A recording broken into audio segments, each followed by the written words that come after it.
we read the Bible, how Jesus makes just the ordinary routines, daily routines in our lives, and just changing it in order for us, in order for his disciples and his followers more than 2,000 years ago understood what he was telling them at the time.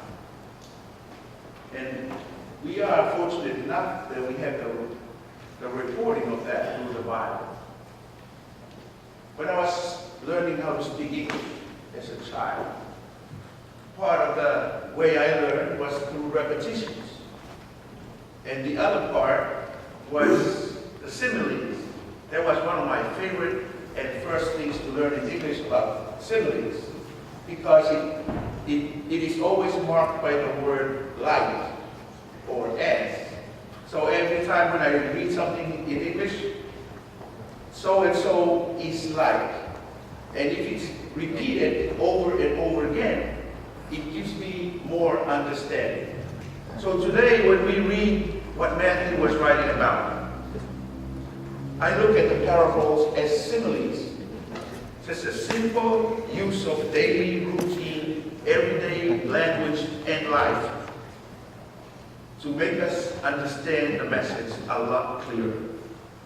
But you know, when we read the Bible and we are amazed, just like when I am as a person speaking English as a second language, learn the Bible, I'm amazed at what Jesus used.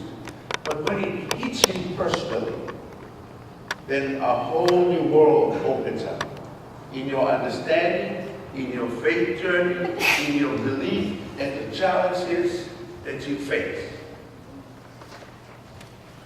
These past 3 days, Thursday, Friday, and Saturday, I journeyed through what I have decided and thought to me was living a kingdom life. For the simplest definition of living a kingdom life to me is when you let God be in charge of your life. Difficult things, difficult ideas sometimes to grasp, even when we proclaim that we're Christians. You see, in the last 3 years, our family have had family reunions from my father's side, the last 3 years. First time, a few decided to get together in Stockton, California. Just talk about the family tree. And when I came this morning, it amazes me when the first word I see on our bulletin is tree. So for the last 3 years, on the 21st, 22nd, and 23rd of July, our family decided to get together and trace our family tree. And then 2011, 2010, we had it in San Diego. And then our family decided, let's move it up to Los Angeles. Let's have the family gathering in Los Angeles on the same date. Okay? Because I live in part of Los Angeles, I was a small part of the committee to set up this family reunion. On the 4th of July this year, my wife and I took a vacation. We went to New Zealand to meet my brothers and my parents. Spent 9 days there. Felt refreshed. We came back. The only thing I took from work was the reading for today. So I look at it, mustard seed, some yeast, okay, talk about pearls, talk about treasures, talk about a net, everyday things. I said, okay. I can say the same thing that we all read this morning. Jesus asked, did you understand all of that? And because it's been repeated, it's put in similes, I said, yeah, I understand it. Okay. But then, when I started thinking about the message for this morning, I said, these are all similar and common things for me. But when my wife and I arrived, we were bombarded by emails, by phone calls, by text. Everyone in the family from Salt Lake City, Hawaii, part of LA, San Diego, St. George up in Utah, they were all asking me, where is our family reunion? What is the program? Where are we gonna stay? We came to realize real fast that the people who were supposed to be leading us in our family annual gathering had dropped the ball. Arriving here last Saturday, already in the reds of our funding because we went on vacation, we had to answer. We became not only a small part of this family gathering, but we became the part to take care of the family reunion. So I decided there's no other place than my house, a church parsonage. So we answered and everybody answered back, and then, of course, the personal stuff in a family start to get in the way. My wife kept pointing a finger at me saying, it's part of your family. How are we going to host these people without any funding? We just spent all our money in our vacation because we thought we're just going to show up to the family reunion. Of course, there were some conversation, not very friendly conversation at times, but we had to do something. We had to do something. And that's when I kept thinking about what I'm trying to think about my message. I'm thinking, okay, what am I going to do about this? How am I going to tell the family when we're starting to connect that tree of our family, where they're going to stay for the next weekend? So we decided to tell everybody, let's have it in our house. We'll find the motels around here, and we can have the family reunion without funding. 2 cousins of ours showed up and just said, we'll help you. Okay? People start arriving on Wednesday, this weekend. Some people drove from Salt Lake City, St. George, San Diego. They were all driving to our house. Then I started thinking about the mustard seed.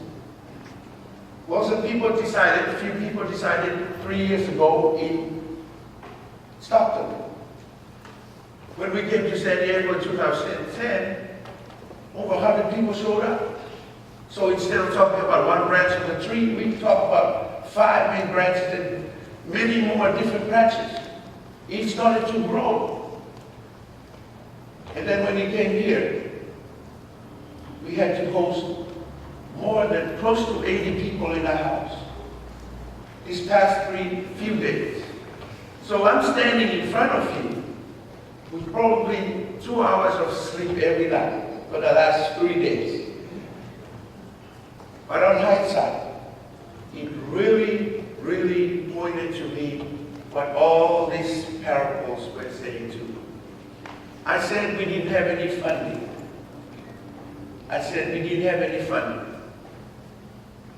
But one of my relatives said, I have a big barbecue. I'll just bring it over to your house. When people started arriving, he started cooking. We just cooked chicken, and we thought that's all we had. Then I started thinking about somebody was cooking a Tongan delicacy, which used yeast. And she used yeast as part of cooking this kind of pudding. I can't explain it in English.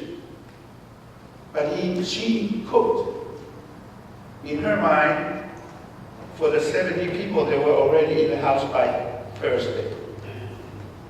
We thought we didn't have enough for all of these folks. And we kept cooking the chicken.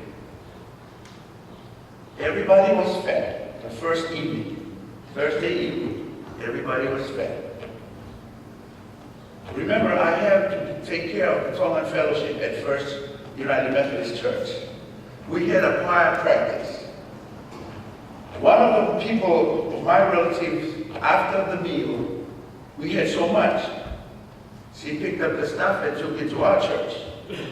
So instead of cooking for the 70 people that were already in my house, we took more food. Remember, we didn't have any funding in the beginning. this relative took up more food and fed the 30 or 40 people that were doing choir practice at church. You see, when that little piece of yeast that Jesus talked about is put, it's hidden. That's how Matthew talked about it. It's not put, it's hidden. It continues to grow until it touches everybody, until it catches every piece and part of the dough. Because when I start thinking about the mustard seed, and it's a family reunion, of course, we start thinking about, just like what Matthew said, all the birds of the air. He did not say just a selected few of your family. You know, in a family reunion, there are cousins that you really dying to see. And then there are cousins you can do without. But they all showed up. You see, that's the fun part about being a Christian. The leader who was supposed to lead us in our family reunion is a pastor. And as the conversation continued, I heard what the relatives were complaining about. He dropped the ball. It became my family reunion. A person without funding who just spent all his funding going on vacation. But I started thinking about how living a kingdom life means you let God be in charge of your life. That's all I had was a few bucks, maybe 200, to feed all of these people for 3 days. But my wife and I, after the few, how do you put it in a Christian way about that conversation? You know, it's your family. They're all going to show up in our house. We just came back from vacation, and we have to feed these people, take them to places, and then live with them for the next 3 days.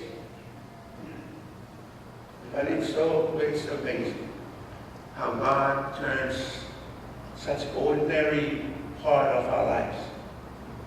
And especially when you start thinking about that your life may have been not that important.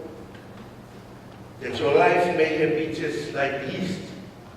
Yeast that the Old Testament and the meal of Passover did not use because it rots. That's what it says. But Jesus turns those stuff, those things that are ordinary, those things that are maybe are disregarded, and turn it. Yesterday, at the end of our family reunion, we were able, between me and my wife and another cousin, 2 other cousins, we were able to take care of almost 80 folks, plus the 50 plus folks in our Tongan Fellowship at First United Methodist Church. We fed the whole church and our family for the last 3 days.